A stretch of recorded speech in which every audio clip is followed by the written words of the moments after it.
Hello everyone, आप सभी का हमारे चैनल पर स्वागत है। आज की इस वीडियो लेक्चर में हम class 11th English animal examination 2025 के एक न्यू क्वेश्चन पेपर को यहाँ पे हम सी करने वाले हैं और आज इस क्वेश्चन पेपर को यहाँ पर हम पूरा सॉल्व करने वाले हैं। सबसे पहले यहाँ पे हम सेक्शन ए में आएंगे तो यहाँ पर हमें 12 मार्क्स का रीडिंग के अकॉर्डिंग यहाँ पर हमें एक पैसेज दे रखा है और इसी पैसेज में से यहाँ पे हमें आंसर राइट करना है।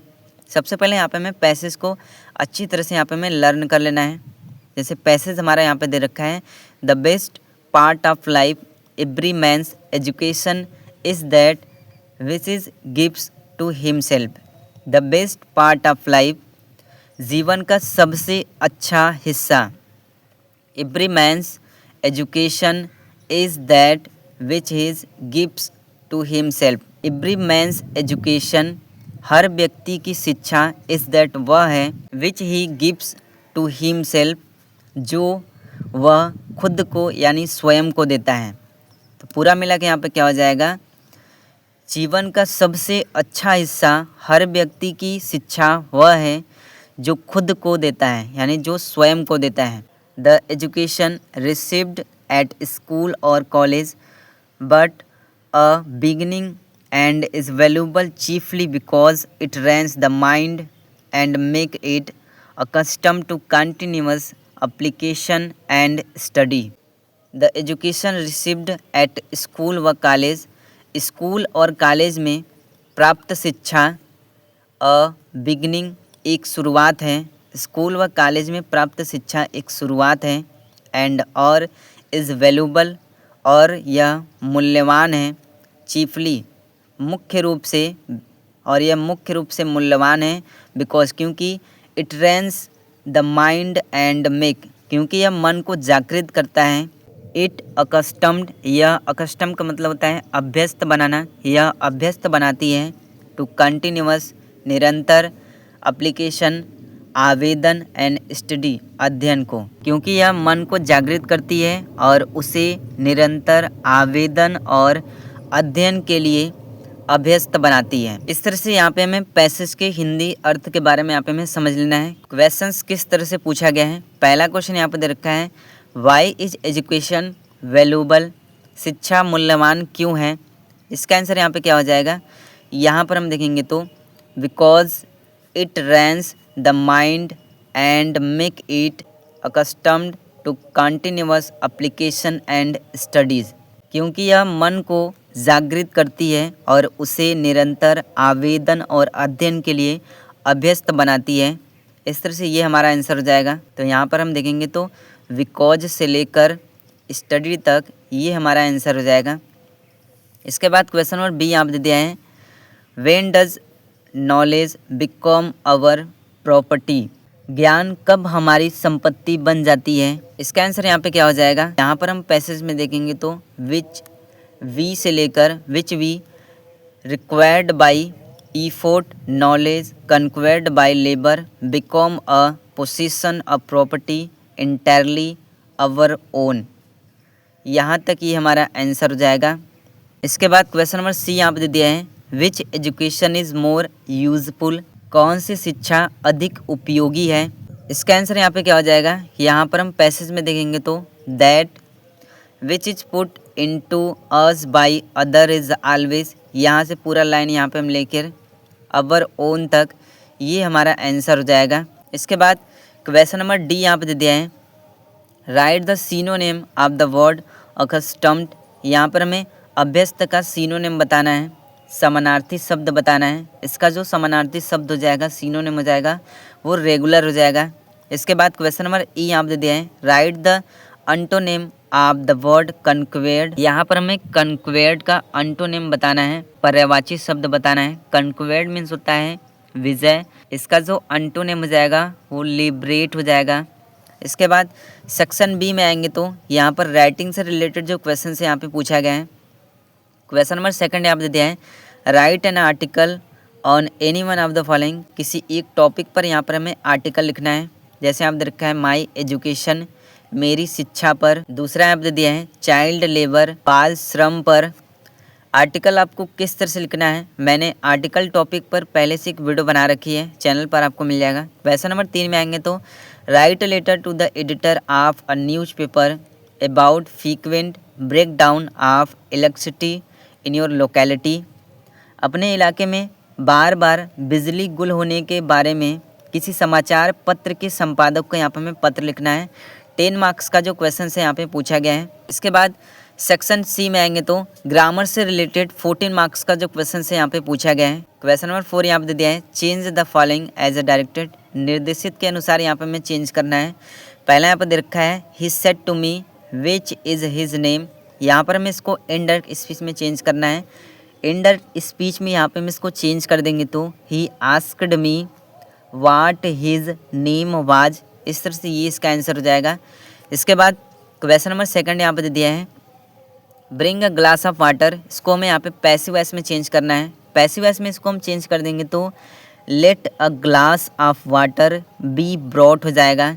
इसके बाद क्वेश्चन नंबर सी यहाँ पे दे दिया है the water is too hot, इसको यहाँ पे हमें रिमूव टू करना है।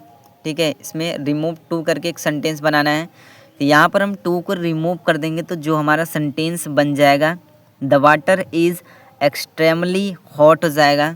इसके बाद क्वेश्चन नंबर डी में आएंगे तो write the antonyms of ancient. Ancient प्राचीन का यहाँ पे हमें अंटोनिम लिखना है, तो इसका जो अंटोनिम हो जाएगा वो मॉडर्न हो जाएगा।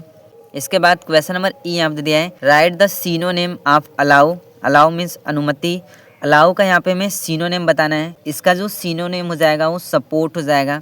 इसके बाद क्वेश्चन नंबर एफ यहाँ पे दे दिया है find one word one who goes on foot. पैदल चलने वाला व्यक्ति को क्या कहते हैं, यहाँ पर हमें वन वर्ड बताना है, तो उसको यहाँ पर हम पेडेस्ट्रियन कहते हैं, पैदल यात्री कहते हैं।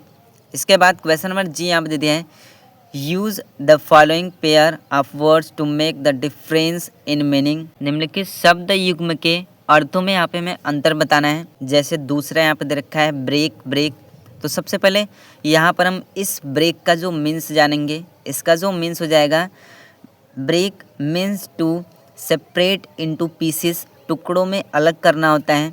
और इस वाले जो ब्रेक का जो मीन्स हो जाएगा break means refers to a device that slows और स्टॉप मोशन, एक ऐसा उपकरण है जो गति को धीमी या रोक देता है। इसके बाद क्वेश्चन नंबर 5 में आएंगे तो ट्रांसलेट इनटू इंग्लिश, यहाँ पर हमें इंग्लिश में ट्रांसलेट करना है। जैसे यहाँ पर दे रखा है समय मनुष्य का सबसे बड़ा शत्रु है, time is man's biggest enemy.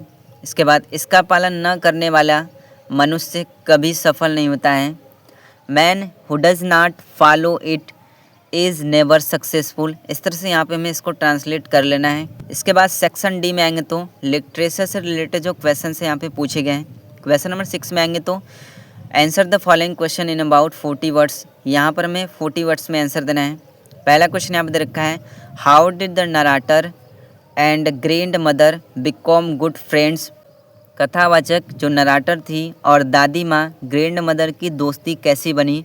इसका आंसर यहाँ पे क्या हो जाएगा because the spent time together shared experience had a common interest and respect for each other, क्योंकि उन्होंने एक साथ समय बिताया, अपने अनुभव को साझा किया और समान रुचियाँ थी और एक दूसरे के परस्पर सम्मान करते थे। इसके बाद क्वेश्चन नंबर 7 में आएंगे तो answer any one of the following question, यहाँ पर हमें किसी एक क्वेश्चन का आंसर देना है। पहला क्वेश्चन यहाँ पर दे रखा है describe the friendship Khushwant Singh and his mother. Khushwant Singh और उनकी माँ की मित्रता का यहाँ पर हमें वर्णन करना है। इसके बाद क्वेश्चन नंबर 8 में आएंगे तो read the stanza and answer the following question, यहाँ पर हमें पोएट्री से रिलेटेड एक स्टेंजा दे रखा है और इसी में से यहाँ पर हमें आंसर लिखना है। जैसे यहाँ पर दे रखा है the cardboard shows me, cardboard मुझे दिखाता है, हाउ इट वाज कि कैसे, when the two girls cousin जब दो चचेरी बहनें, went paddling each one holding one of my mother's hand, मेरी माँ का एक एक हाथ पकड़ते हुए और एक बड़ी लड़की थी तो कैसा लगा। यहाँ पर हमें इस तरह से इस स्टेंजा को पढ़ लेना है। पहला क्वेश्चन यहाँ पर दे रखा है what does the word cardboard. Cardboard शब्द का यहाँ पे हमें अर्थ बताना है।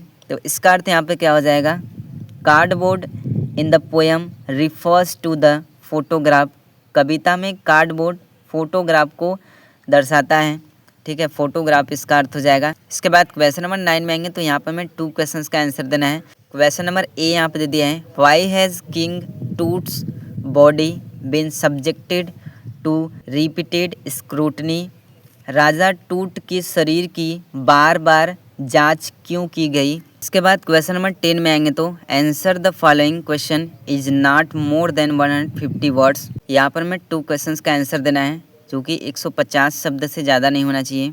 क्वेश्चन नंबर बी आप दे दिए हैं, how can we say that Aram and Murad were fond of riding.